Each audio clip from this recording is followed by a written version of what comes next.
ಇತ್ತೀಚಿನ ದಿನಗಳಲ್ಲಿ ನನ್ನ ತಂಗಿ ತುಂಬ ಡಲ್ಲಾಗಿದ್ಲು. ಏನು ಯಾಕೆ ಅಂತ ಕೇಳಿದ್ರೆ ಅವಳು ಹೇಳ್ತಾ ಇರಲಿಲ್ಲ. ಯಾವಾಗ ನೋಡಿದ್ರು ಬಚ್ಚಿಟ್ಟುಕೊಂಡು ಅಳ್ತಾ ಇದ್ಲು. ಯಾಕೆ ಅಂತ ಕೇಳಿದ್ರೆ ನನ್ನ ಅತ್ತೆ ಇಲ್ಲ ಅಂತ ಸುಳ್ಳು ಹೇಳ್ತಾ ಇದ್ಲು. ಈಗೀಗ ನನ್ನ ಬಟ್ಟೆ ಹಾಕೋತಿದ್ಲು, ಅದು ದೊಡ್ಡ ದೊಡ್ಡ ಬಟ್ಟೆ. ಅದು ಅಲ್ಲದೆ ಅದರ ಮೇಲೆ ಒಂದು ಸ್ವೆಟರ್ ಹಾಕೋತಿದ್ಲು.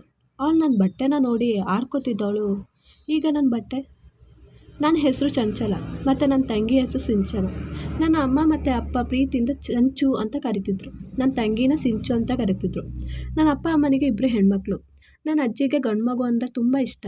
ಆದರೆ ಅಮ್ಮ ಸಿಂಚುನ ಡೆಲಿವರಿ ಟೈಮಲ್ಲಿ ತುಂಬ ಎಮರ್ಜೆನ್ಸಿಯಾಗಿ ಗರ್ಭಕೋಶ ತೆಗಿಬೇಕಿತ್ತು.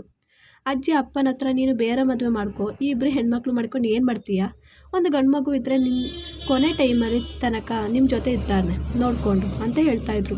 ಆದರೆ ನನ್ನ ಅಪ್ಪ ಇದ್ರ ಬಗ್ಗೆ ಒಂದು ಕಿವಿಯಿಂದ ಕೇಳಿ ಮತ್ತೊಂದು ಕಿವಿಯಿಂದ ಬಿಡ್ತಾಯಿದ್ರು. ಮತ್ತು ಹೇಳ್ತಾಯಿದ್ರು ನನಗೆ ಇವರಿಬ್ಬರೇ ಗಂಡು ಮಕ್ಕಳು ಅಂತ. ಆದರೆ ಅಜ್ಜಿ ಸಾಯೋ ತನಕ ನಮ್ಮ ಮಗನ ಸರಿಯಾಗಿ ನೋಡಿ ಕೂಡ ಇರಲಿಲ್ಲ. ನನಗೆ ಹಬ್ಬ ಆಗ ನಾವು ಬಿಡುಗಡೆ ಹೊಂದಿದ್ವಿ. ನನಗೆ ಸಿಂಚು 6 ವರ್ಷಕ್ಕೆ ಚಿಕ್ಕವಳು.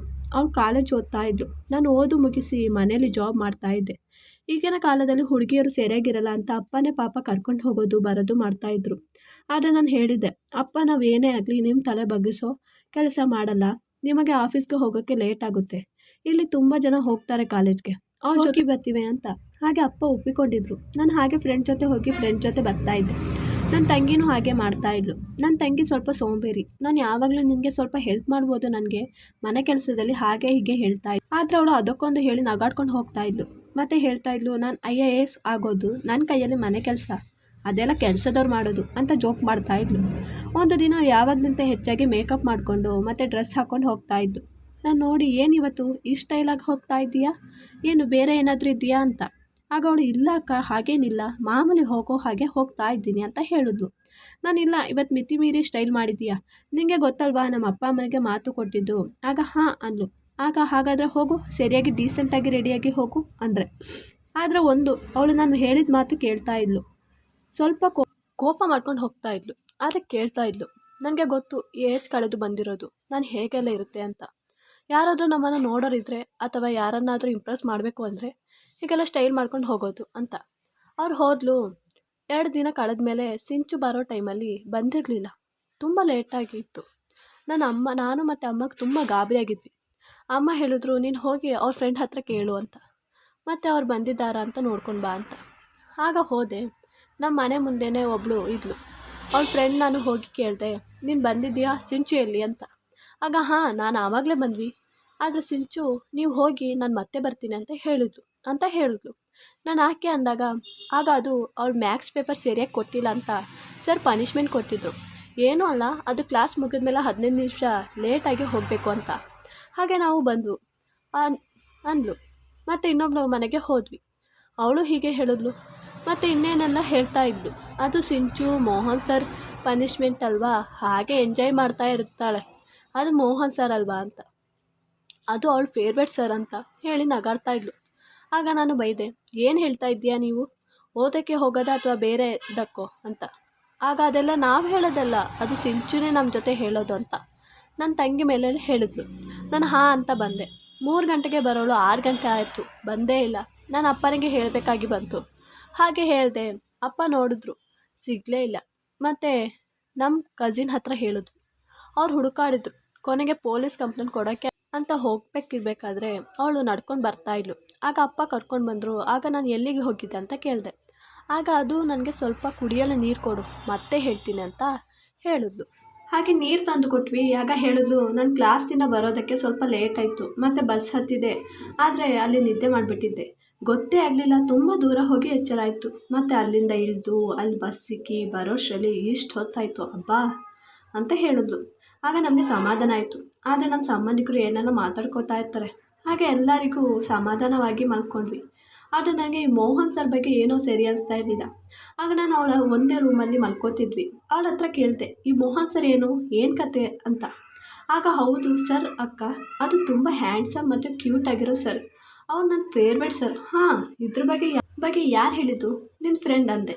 ಅಯ್ಯೋ ದೇವ್ರೆ, ಅವಳಿಗೆ ಏನು ಮನಸ್ಸಲ್ಲಿ ಇಟ್ಕೊಳ್ಳೋಕ್ಕಾಗಲ್ಲ ಅಂತ ಹೇಳಿದ್ರು. ಆಗ ಏನು ನಿನ್ನ ರೂಟ್ ಬೇರೆ ಕಡೆ ಹೋಗ್ತಾ ಇದೆ, ಹಾಗೆ ಇದೆ, ಏನು ಕ್ಯೂಟ್ ಸರ್ ಅಂದೆ. ಆದರೆ ಆಗ ಅಕ್ಕ ಅವ್ರು ನನ್ನ ಸರ್ ಅಷ್ಟೇ, ಮತ್ತು ನಮಗೆ ಹೇಗೆ ಈ ಹೀರೋನ ನೋಡಿ ಇಷ್ಟ ಆಗಿರುತ್ತೋ ಹಾಗೆ ಇವ್ರನ್ನ ಇಷ್ಟಪಡ್ತಾ ಇರೋದು ಅಷ್ಟೇ. ಅದು ಬಿಟ್ಟು ಸರ್ನ ತಗೊಂಡು ಹೋಗಿ ಅಂತ ಮಲ್ಕೊಂಡ್ಳು. ನಾನು ಹೋಗಿ ಮಲ್ಕೊಂಡೆ. ಆದರೆ ನನಗೆ ಸಡನ್ನಾಗಿ ರಾತ್ರಿ ಸೌಂಡ್ನಿಂದ ಎಚ್ಚರ ಆಯಿತು. ಅದು ಅಳು ಸೌಂಡ್ ಬರ್ತಾಯಿತ್ತು. ನಾನು ಯಾರು ಅಂತ ನೋಡಿದಾಗ ಸಿಂಚು ಆಗಿದ್ಲು. ನಾನು ಬೇಗ ಬೆಡ್ ಲೈಟ್ ಆನ್ ಮಾಡಿದೆ. ಆಗ ಅವಳು ಬೇಗ ಮಲ್ಕೊಂಡಿರೋ ಹಾಗೆ ಮಾಡಿ, ಯಾಕಕ್ಕ ಲೈಟ್ ಹಾಕ್ತೆ, ನಾನು ನಿದ್ದೆಯಲ್ಲಿ ಇದ್ದೆ ಅಂತ ಹೇಳಿದ್ಳು. ನಾನಿಲ್ಲ, ನೀನು ಈಗ ಅಳ್ತಾ ಇದ್ದೆ ತಾನೇ ಅಂದೆ. ಆಗ ಇಲ್ಲ, ನಾನು ಅಂತಿಲ್ಲ, ನಿನಗೆ ಕನಸಲಾಗಿರ್ಬೋದು ಅಂತ ಹೇಳಿದ್ಲು. ಮತ್ತೆ ಮಲ್ಕೊಂಡ್ವಿ, ಆದರೆ ನನಗೆ ನಿದ್ದೆ ಬರ್ತಾ ಇರಲಿಲ್ಲ. ಸ್ವಲ್ಪ ಹೊತ್ತಾದಮೇಲೆ ಅವಳು ಅಳ್ತಾ ಇದ್ಲು. ಏನು ಎತ್ತ ಅಂತ ಹೇಳ್ತಾ ಇರಲಿಲ್ಲ. ಅವಳು ಹಾಗೆ ಯಾವತ್ತೂ ಮಾಡಿರಲಿಲ್ಲ. ಅವಳಿಗೆ ಬೇಜಾರಾದರೆ ಅದನ್ನು ಮಾತಲ್ಲೇ ಹೇಳಿ ತೀರ್ಸ್ಕೊತಾಳೆ, ಹೀಗೆ ಅಳ್ತಾ ಇರಲ್ಲ. ಏನೋ ಅವಳು ಆವತ್ತು ಲೇಟಾಗಿ ಬಂದಿದ್ದರಿಂದ ಅವಳ ನಡವಳಿಕೆ ಮತ್ತು ತುಂಬ ಸೈಲೆಂಟಾಗಿರೋದು, ಹಾಗೆ ಯಾರು ಇಲ್ಲದಾಗ ಹೋಗಿ ಒಬ್ಬಳೇ ಅಳೋದು ಮಾಡ್ತಾಯಿದ್ಲು. ನನಗೆ ಈ ಥರ ಚೇಂಜ್ ಆಗಿದ್ದು ನೋಡಿ ಏನೋ ಇದೆ ಅಂತ ಅಂದ್ಕೊಂಡು ಅವಳು ಸ್ಕೂಲ್ಗೆ ಹೋಗಿ ವಿಚಾರಿಸ್ಬೇಕು ಅಂತ ಹೋದೆ. ಅಲ್ಲಿ ಮೇಡಮ್ ಹತ್ರ ಕೇಳಿದೆ. ಆಗ ಅವರು ಹೇಳಿದ್ರು, ಅವಳು ಟಾಪ್ ಹುಡುಗಿಯರಲ್ಲಿ ಒಬ್ಬಳು, ಆದರೆ ಇತ್ತೀಚೆಗೆ ಏನು ಅಂತ ಗೊತ್ತಿಲ್ಲ, ತುಂಬ ಡಲ್ ಆಗಿದ್ದಾಳೆ, ತುಂಬ ಸೈಲೆಂಟಾಗಿರ್ತಾಳೆ. ನಾವು ಅಂದ್ಕೊಂಡ್ವಿ ಮನೇಲೇನಾದರೂ ಪ್ರಾಬ್ಲಮ್ ಇರಬೇಕು ಅಂತ. ಆಗ ನಾನು ಇಲ್ಲ ಹಾಗೇನಿಲ್ವಲ್ಲ, ಎಲ್ಲ ನಾರ್ಮಲ್ ಆಗಿದೆ ಅಂದೆ. ಏನೋ ಗೊತ್ತಿಲ್ಲ ಅಂದರು. ಅಲ್ಲಿ ಎಷ್ಟು ಜನ ಟೀಚರ್ ಇದ್ದರು ಅಷ್ಟು ಜನನೂ ಕೇಳಿದೆ, ಅವರೆಲ್ಲ ಹಾಗೇ ಹೇಳ್ತಾಯಿದ್ರು. ಮತ್ತು ಮೋಹನ್ ಸರ್ ಯಾರು ಅಂತ ನೋಡಬೇಕಿತ್ತು. ಹಾಗೆ ಅವ್ರ ಕ್ಲಾಸ್ ಮುಗಿಯೋ ತನಕ ಕಾದು ಮತ್ತೆ ಅವ್ರ ಜೊತೆ ಮಾತಾಡಿದೆ. ಸರ್ ಅದು ಸಿಂಚನ ಅವ್ರ ಅಕ್ಕ ಅಂತ ಹೇಳಿದಾಗ ಅವ್ರ ಮುಖದಲ್ಲಿ ನರ್ವಸ್ ಇತ್ತು. ಮತ್ತು ಗಾಬರಿಯಿಂದ ಹೇಳಿದ್ರು, ಹಾಂ ಸಿಂಚನ ಏನು ಅಂತ ಕೇಳಿದ್ರು. ಆಗ ಅವ್ರು ಹೇಗೆ ಈಗ ಓದೋದ್ರಲ್ಲಿ ಅಂತ. ಆಗ ಹಾಂ, ನನ್ನ ಸಬ್ಜೆಕ್ಟಲ್ಲಿ ಸ್ವಲ್ಪ ಡಲ್ ಆಗಿದ್ದಾಳೆ, ಯಾಕೆ ಏನೋ ಅಂತ ಅವಳಿಗೆ ಗೊತ್ತಿರುತ್ತೆ, ಅದು ನಿಮ್ಮ ಪ್ರಾಬ್ಲಮ್ ಅಂತ ಹೇಳಿ ಹೊರಟೋದ್ರು. ಅವ್ರು ಇಷ್ಟು ಹ್ಯಾಂಡ್ಸಮ್ ಆಗಿದ್ರು ಅಂದರೆ ಯಾರು ನೋಡಿದ್ರು ಅವ್ರ ಮೇಲೆ ಕ್ರಶ್ ಆಗುತ್ತೆ. ಇನ್ನು ಅವ್ರು ಹೇಳೋದ್ರಲ್ಲಿ ಏನೂ ಇರಲಿಲ್ಲ. ಹಾಗೆ ಮನೆಗೆ ಹೋದೆ. ಆದರೆ ಅವಳು ಏನೇ ಕೇಳಿದ್ರು ಏನೂ ಇಲ್ಲ ಅಂತಲೇ ಹೇಳ್ತಾ ಇದ್ಲು. ಹಾಗೆ ಫೈನಲ್ ಪೇಪರ್ ಮುಗೀತು. ರಿಸಲ್ಟ್ ಅಷ್ಟು ಚೆನ್ನಾಗಿ ಬಂದಿರಲಿಲ್ಲ, ಆದರೆ ಪಾಸ್ ಆಗಿದ್ಲು. ಮತ್ತು ಅಪ್ಪ ಮುಂದಿನ ಓದಿನ ಬಗ್ಗೆ ಕೇಳಿದಾಗ ಅವಳು ನನಗೆ ಓದೋದಕ್ಕೆ ಇಷ್ಟ ಇಲ್ಲ ಅಪ್ಪ, ನಾನು ಇಲ್ಲಿಗೆ ನಿಲ್ಲಿಸ್ತೀನಿ ಅಂತ ಹೇಳಿದ್ಲು. ನಾನು ಸಿಂಚನ ನೀನು IAS ಅಂತ ಕೇಳಿದೆ. ಆಗ ಅದು ಅಕ್ಕ ನಾನು ತಮಾಷೆಗೆ ಹೇಳ್ತಾ ಇದ್ದದ್ದು, ನನಗೆ ಓದಿನ ಬಗ್ಗೆ ಇಂಟ್ರೆಸ್ಟ್ ಇಲ್ಲ ಅಂತ ಹೇಳಿದ್ಲು. ಆಗ ಅಪ್ಪ ಬಿಡಿ, ಅವಳಿಗೆ ಇಷ್ಟ ಇಲ್ಲ ಅಂದರೆ ಒತ್ತಾಯ ಮಾಡಬೇಡಿ ಅಂತ ಹೇಳಿದ್ರು. ಹಾಗೆ ಸುಮ್ಮನೆ ಆದ್ವಿ. ಮತ್ತು ಚಳಿಗಾಲ ಆಗಿತ್ತು, ಅದಕ್ಕೆ ಅವಳು ನನ್ನ ಡ್ರೆಸ್ ಹಾಕೋತಿದ್ಲು. ಯಾಕೆ ಅಂತ ಕೇಳಿದಾಗ ಅದು ನನಗೆ ಫ್ರೀಯಾಗಿರೋಕ್ಕೆ ಇಷ್ಟ ಈಗೀಗೆ ಅಂತ ಹೇಳಿದ್ಲು. ಮತ್ತು ಸ್ವೆಟರ್ ಜೊತೆಗೆ ಶಾಲ್ ಮುಚ್ಕೋತಿದ್ಲು. ನಾನು ಏನು ಇಷ್ಟು ಕವರ್ ಮಾಡ್ಕೋತಿದ್ದೀಯಾ ಅಂತ ಹೇಳ್ತಾ ಇದ್ದೆ. ಒಂದು ದಿನ ಸಡನ್ನಾಗಿ ನೋಡಿದಾಗ ಅವಳ ಹೊಟ್ಟೆ ದಪ್ಪ ಇತ್ತು. ಇವಳ ಹೊಟ್ಟೆ ಯಾಕೆ ಇಷ್ಟಪ್ಪ ಅಂತ ಯೋಚನೆ ಮಾಡ್ತಾ ಇದ್ದೆ. 2 ದಿನ ನನಗೂ ಸಂಬಂಧ ಬರ್ತಾಯಿತ್ತು, ಆದರೆ ನಾನು ಸ್ವಲ್ಪ ಆಗಲಿ ಅಂತ ನಿರಾಕರಿಸ್ತಾ ಇದ್ದೆ. ಆದರೆ ಸಿಂಚುಗೆ ಸಂಬಂಧ ಬಂತು. ಆಗ ಯಾರ್ದು ಅಂತ ಕೇಳಿದಾಗ ಶಾಕ್ ಆಯಿತು. ಅದು ಬೇರೆ ಯಾರೂ ಆಗಿರಲಿಲ್ಲ, ಸಿಂಚು ಸನ್ ಮೋಹನ್ದಾಗಿತ್ತು. ಸಿಂಚು ಗಾಢ ನಿದ್ರೆಯಲ್ಲಿದ್ಲು. ನಾನು ಬೆಡ್ಶೀಟ್ನ ತೆಗೆದೆ, ಎಸೆದೆ. ನನಗೆ ಗೊತ್ತಾಯಿತು, ನಿನ್ನ ಬಗ್ಗೆ ಏನು ಮಾಡ್ಕೊಂಡು ಬಂದಿದ್ದೀಯಾ ಹೇಳಿ ಹೇಳಿ, ನೀನು ಅಪ್ಪನ ತಲೆ ಬಗ್ಗಿಸೋ ಕೆಲಸ ಮಾಡಿದ್ದೀಯಾ ಅಲ್ವಾ? ನನಗೆ ಮೊದಲೇ ಡೌಟ್ ಇತ್ತು, ಆದರೆ ಈ ಸಂಬಂಧ ಬಂದ ಮೇಲೆ ಕ್ಲಿಯರ್ ಆಯಿತು. ಆಗ ಅವಳು ಅಳುತ್ತಾ, ಅವ್ರು ನನಗೆ ಹೆಲ್ಪ್ ಮಾಡ್ತೀನಿ ಅಂತ ಹೇಳಿ ಈ ಥರ ಹೆಲ್ಪ್ ಮಾಡ್ತಾ ಇದ್ದಾರಾ ಅಂತ ಹೇಳಿದ್ಲು. ಆಗ ನಾನು ಏನು ಹೇಳ್ತಾ ಇದ್ದೀಯೇ ಅಂತ ಕೇಳಿದೆ. ಆಗ ಅಕ್ಕ ಅವತ್ತು ನಾನು ಲೇಟಾಗಿ ಬಂದಿದ್ನಲ್ಲ, ಆಗ ಮೋಹನ್ ಸರ್ ನನಗೆ ಪನಿಷ್ಮೆಂಟ್ ಕೊಟ್ಟಿದ್ದರು. ಆಫೀಸ್ ರೂಮ್ಗೆ ಹೋಗಿದ್ದರು. ನಾನು ಕೂತಿದ್ದೆ, ಎಲ್ಲರೂ ಹೊರಟೋಗಿದ್ರು. ಆಗ ಅಲ್ಲಿಯ ಸ್ಟಾಫ್ ರೂಮ್ ಕ್ಲೀನ್ ಮಾಡೋನು ನನ್ನ ನೋಡಿ 15 ನಿಮಿಷ ಆದಮೇಲೆ ಸರ್ ನನ್ನ ಕಳಿಸಲು ಬಂದು ನೋಡಿದಾಗ ಶಾಕ್ ಆಗಿ ನಿಂತಿದ್ರು. ಆಗ ಬೇಗ ಬೇಗ ಅವ್ರು ಜರ್ಕಿನ ಕೊಟ್ಟು ನನ್ನ ಕವರ್ ಮಾಡಿದ್ರು. ಇದು ನನ್ನಿಂದ ಆಗಿದ್ದು, ನಾನು ಈ ಪನಿಷ್ಮೆಂಟ್ ಕೊಟ್ಟಿಲ್ಲ ಅಂದರೆ ಹೀಗೆ ಆಗ್ತಾ ಇರಲಿಲ್ಲ ಅಂತ ಬೇಜಾರು ಮಾಡಿ ನನ್ನ ಯಾರಿಗೆ ಗೊತ್ತಾಗ್ದ ಹಾಗೆ ಅವ್ರ ಮನೆಗೆ ಕರ್ಕೊಂಡು ಹೋಗಿ ನನ್ನ ಬ್ಯಾಗಲ್ಲಿ ಯಾವಾಗಲೂ ಎಕ್ಸ್ಟ್ರಾ ಡ್ರೆಸ್ ಮಾಡಿಕೊಂಡು ಹೋಗ್ತಿದ್ದೆ. ಅದನ್ನು ಹಾಕ್ಕೊಂಡು ನನ್ನ ಸಮಾಧಾನ ಮಾಡಿ, ಇದನ್ನು ಯಾರ ಜೊತೆ ಹೇಳಬೇಡ, ಗೊತ್ತಾದರೆ ನಿನ್ನ ಬಾಳು ಹಾಳಾಗುತ್ತೆ, ಮತ್ತು ನಿನ್ನ ಅಪ್ಪ ಅಮ್ಮ ಬದುಕಿದ್ದು ಸತ್ತಿದ್ದಂಗೆ ಇರ್ತಾರೆ, ನಾನು ನನ್ನ ಜೊತೆ ಇರ್ತೀನಿ ಅಂತ ಹೇಳಿದ್ರು. ನಿನಗೆ ಹೆಲ್ಪ್ ಮಾಡ್ತೀನಿ ಅಂತಲೂ ಹೇಳಿದರು. ಹೀಗೆ ಕ್ಲೀನ್ ಮಾಡೋನ ಸರಿಯಾಗಿ ಜಡ್ದು ಅವನನ್ನು ಪೊಲೀಸ್ಗೆ ಹಿಡಿದುಕೊಟ್ರು. ಅದು ಗುಟ್ಟಲ್ಲೇ ಮಾಡಿದ್ರು. ಈಗ ನನ್ನ ಜೊತೆ ಮದುವೆ ಅಂತ ಹೇಳಿ ಅಳ್ತಾ ಇದ್ಲು. ಈ ಕಡೆ ನಮ್ಮ ಅಪ್ಪ ಅಮ್ಮ ಎಲ್ಲ ಕೇಳಿಸ್ಕೊಂಡಿದ್ರು. ಅವ್ರು ಅಲ್ಲೇ ಕೂತ್ಕೊಂಡು ಬಿಟ್ಟಿದ್ರು. ಮೋಹನ್ ಸರ್ ಹತ್ರ ಸರಿಯಾಗಿ ಕೇಳಿದ್ವು, ನಿಮಗೆ ಇಷ್ಟ ಇದೆ ತಾನೇ ಅಂತ.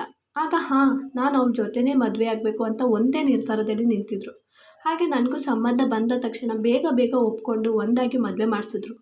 ಅವಳಿಗೆ 5 ತಿಂಗಳಲ್ಲೇ ಹೆಣ್ಮಗು ಆಯಿತು. ಆದರೆ ಮೋಹನ್ ಯಾರು ಏನು ಮಾತಾಡ್ಕೊಂಡಿದ್ರು, ಏನೇ ಅಂದರೂ ತಲೆಗೆ ಹಾಕೋತಿರ್ಲಿಲ್ಲ. ಮತ್ತು ನನ್ನ ತಂಗಿ ಮತ್ತು ಅವಳ ಮಗುನ ಚೆನ್ನಾಗಿ ನೋಡ್ಕೋತಿದ್ರು. ಬೇರೆಯವರು ಏನೇ ಹೇಳಿದರೂ ತಲೆಗೆ ಹಾಕ್ಕೊಳ್ದೆ ಜೀವನ ಮಾಡಿದ್ರೆ ನಮ್ಮ ಜೀವನ ಸ್ವರ್ಗ ಆಗ್ಬೋದು. ಈ ವಿಡಿಯೋ ಇಷ್ಟವಾದಲ್ಲಿ ಪ್ಲೀಸ್ ಲೈಕ್ ಆ್ಯಂಡ್ ಸಬ್ಸ್ಕ್ರೈಬ್ ಮಾಡಿ.